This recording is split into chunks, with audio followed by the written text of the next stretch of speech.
Terima kasih. Jadi clear ya. Jadi bukan nakut-nakuti, tetapi mengingatkan agar situasi uncertainty, jadi kita selalu harus waspada. Nah, sekarang isu yang lagi hot, Bu, bukan pajak lagi, belum. Ya, ini soal bintang-bintang di langit. Ya, kenapa sekarang ini kan kita tahu tahun politik, ya. Menteri-menteri pada protes karena Ibu bintangin semua katanya.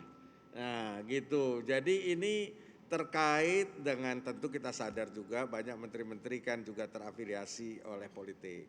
Tentu anggaran ini juga penting terkait dengan pemilu. Nah, tapi Ibu bintang-bintangin nih.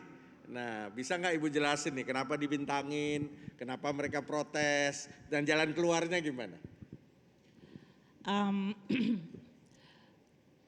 Pak CT lihat ya, dalam mengelola ekonomi 3 tahun terakhir pada saat pandemi, penerimaan negara kita itu jatuh mendekati 20% kontraksinya.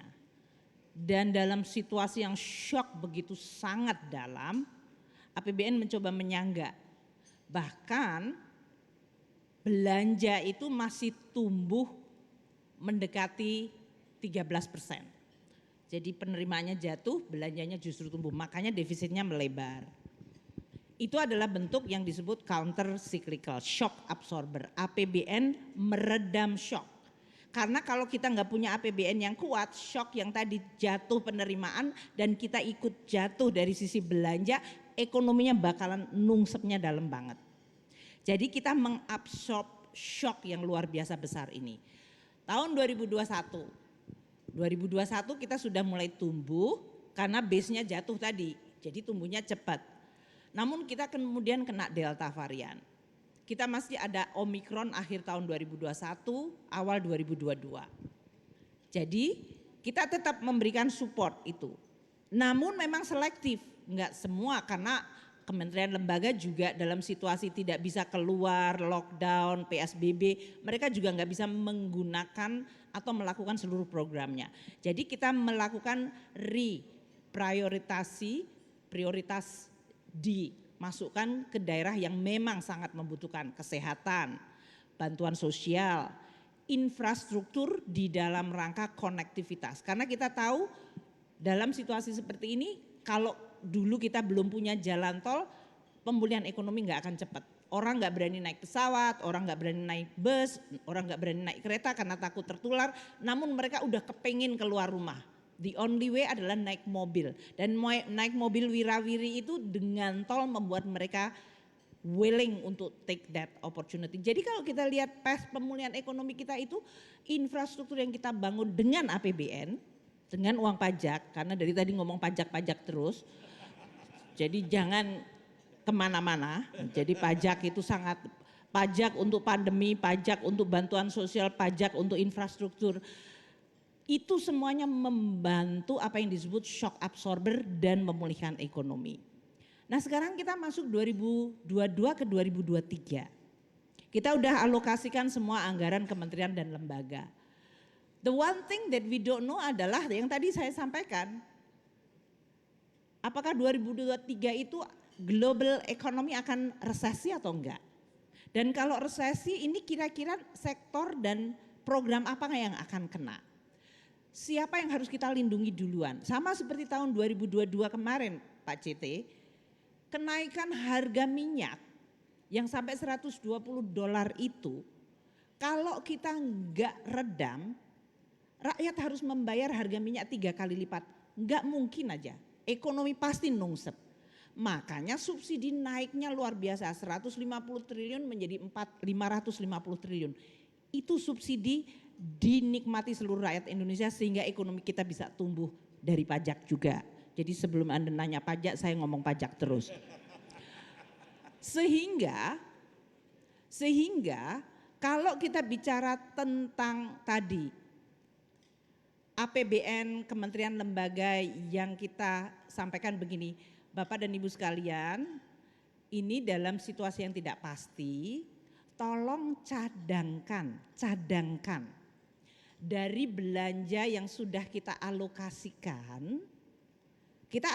ya, dan kita tidak potong nih, cadangkan. Cadangkan itu artinya 95% Bapak dan Ibu sekalian tetap menggunakan anggaran yang sudah dialokasikan. Kita 5% ini saya bintangin dulu ya. 5% loh Pak. 5% dari 950 triliun. Fair enggak? Ini cadangan bersama dengan kami di APBN membuat berbagai cadangan kemungkinan terjadi. Coba lihat hari ini. Harga coal yang tadinya 400 sekarang udah di 200, betul? CPO kita yang pernah 1.700 sekarang 900, betul kan? So that kind of volatility yang mungkin orang menganggap yaitu urusan Bu Menteri Keuangan deh, saya akan tetap jalan. Ya betul, kami akan mencoba mengelola, tapi Bapak Ibu sekalian saya minta 5% aja, 5% aja. And Pak CT, tolong ya, ini didengerin bener nih. Kementerian lembaga itu by the end of the year biasanya belanjanya juga nggak nyampe 100% anyway. Kan beliau udah pernah jadi menteri nih. Dia bukan pengusaha loh, pernah jadi menteri. Yang paling hebat itu biasanya bisa 98%. Rata-rata mereka di 94, 95. So actually saya itu sebetulnya mengatakan 5% yang sering nggak kepake itu saya bintangin ya Bu, Mbak. You actually can do semua programnya. And then aku mau bintangin terus enggak selamanya? Enggak juga Pak. Nanti kalau pada semester kedua kami kan harus lapor ke DPR. Laporan semester 1. Kita membaca APBN-nya seperti ini, ekonomi seperti ini. Di situ nanti kami akan sama pertama pasti lapor presiden di kabinet sampaikan ternyata ekonominya baik-baik aja. So this 5% we don't need untuk dicadangkan. Saya berani taruhan Pak CT. Ayo mau nggak? Nanti traktir saya ya by mid of this year belanjanya KL itu nggak mungkin di atas 60 atau 70%. 50% aja susah. Aku mau berbaik-baik hati bilang. Jadi actually 5% itu nggak mempengaruhi apa-apa juga gitu. Karena by semester ini kalau mereka bisa memenuhi, let's say mereka ngegas belanjanya sampai habis, nanti juga kita akan lihat.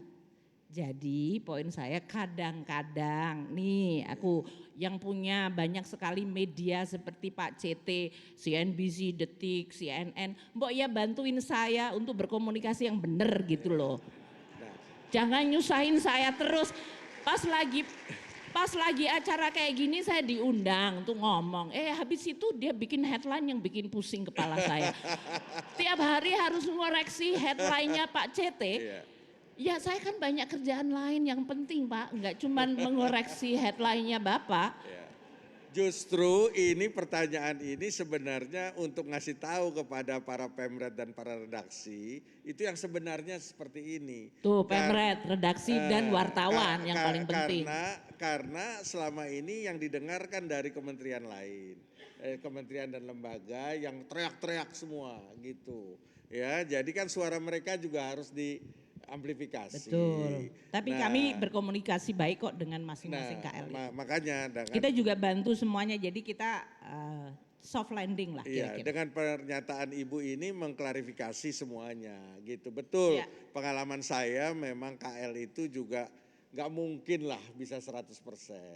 Jadi bintang-bintang di langit yang katanya itu hampir semuanya dibintangi sama Bu Sri Mulyani itu tidak benar gitu ya, ternyata cuma 5%. Tapi 5%-nya mungkin yang penting buat mereka Bu. Enggak juga, karena kita gini lah Pak CT, nah ini salah lagi nanti. Gini ya, kalau kita sudah mengalokasikan ke kementerian lembaga, it is their decision. So basically kita nggak bilang, kamu nggak boleh belanja ini ya, kamu nggak boleh, enggak Pak. Jadi gini Bapak Ibu, monggo dipersani lagi, dilihatin lagi karena saya kemarin di Jawa terus jadi saya udah ngomong bahasa Jawa terus nih. Coba dilihat lagi. Bapak dan Ibu sekalian, semua prioritas yang paling penting tetap jalan. Coba cadangkan 5% yang dianggap tidak prioritas. Kan kami nggak tahu Pak, setiap kementerian lembaga tahu persis belanja mereka, bukan kami yang menentukan. Kita memberikan amplopnya besar itu dan kemudian beliau-beliau yang harus mengelolanya. Mungkin itu.